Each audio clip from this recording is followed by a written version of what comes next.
Hey bees, I'm Marie from Humblebee and Me, and welcome to December's Q&A video and also to the last video of 2018, which is kind of crazy.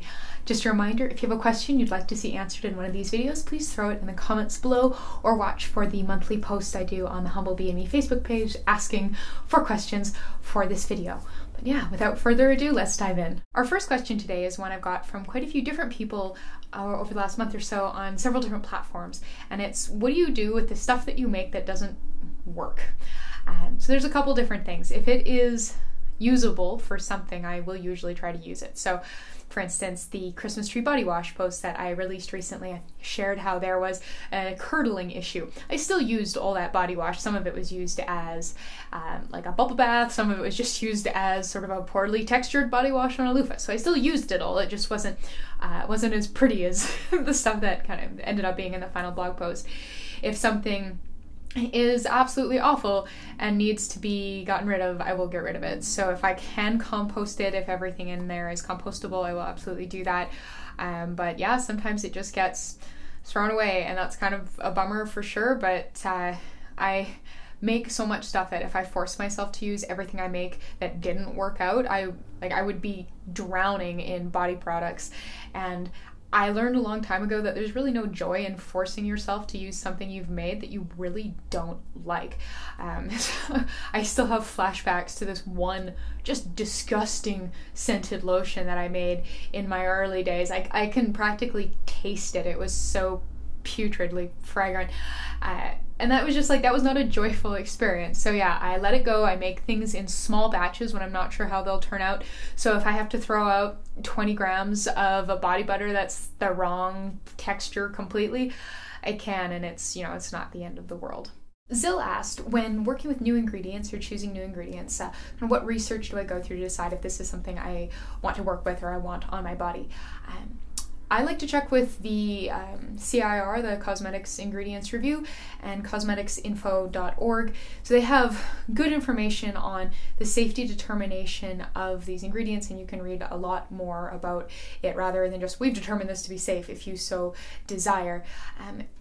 The thing that I really like about this database is that in addition to telling you if they've determined if it's safe or not, they will tell you if there are levels that things are safe at as well, so that it's not just this black or white thing, because that's true with so many of the ingredients that we work with, right? They can be safe at certain levels. So things like the preservatives that we use, they're great at very low concentrations, but you don't want to be using them above that. And same with many essential oils, they're lovely, but you don't want to be using them above their safe usage rate. So that's an important distinction, is to look at safe at what rate and under what sort of usage circumstances.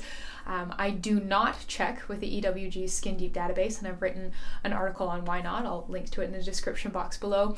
And I definitely don't Google ingredient name plus like dangers, because that'll find something. Somebody will have written something absolutely terrifying about that ingredient. That's just a really good way to find reasons not to use anything ever. So yeah, I like to go to the CIR and see what they have determined, because it's a good scientific determination method that I feel good about trusting.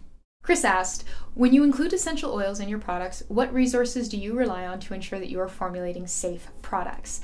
And my number one resource is Tisserand & Young's Essential Oil Safety for Professionals textbook. It is a fantastic reference volume, and I highly recommend getting the ebook copy so that you can digitally search through it, because that makes things much easier than flipping through all the individual pages, because there are quite a lot of them.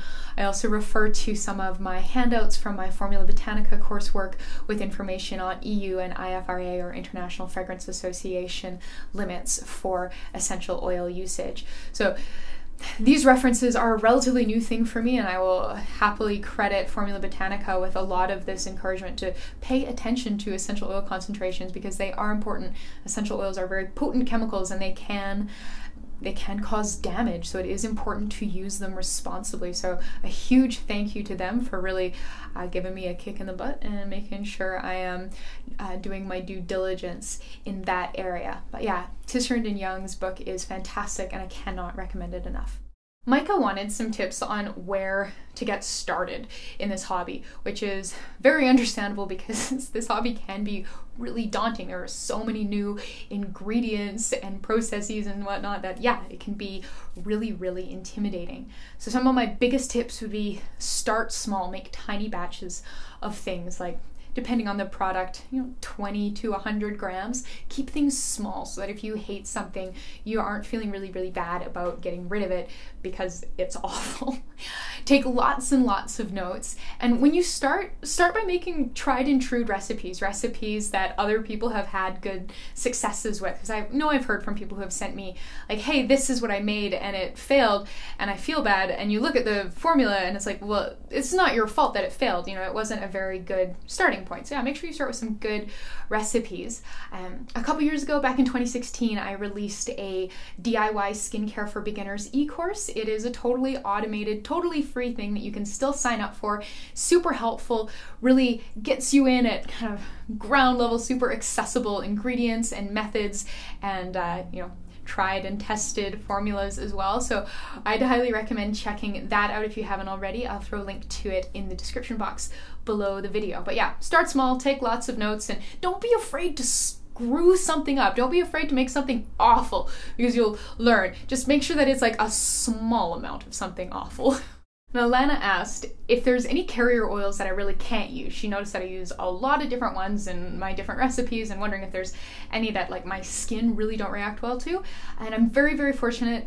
I have not found any carrier oils, knock on wood, that my skin reacts really, really poorly to, but I cannot stand the smell of neem oil and I will not put it in anything, and I have no interest in ever owning it again. I got rid of the bottle that I had when I moved and that's it.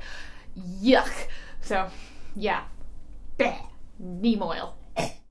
Alright, that is that for this very last video of 2018. Thank you so much for all your support this year, for your kind words and your comments and your questions, for always encouraging me to learn more and to do more and to be better. I appreciate you guys so much. I feel so incredibly blessed that I get to do so much of something I love and share it with so many wonderful people every single day. I might just be one of the luckiest people on the planet. Just, you guys are the best, and thank you so much. I will see you in the new year with new recipes, new learnings, and new failures and experiments and successes and everything in between. So thank you so much, and I'll see you in 2019.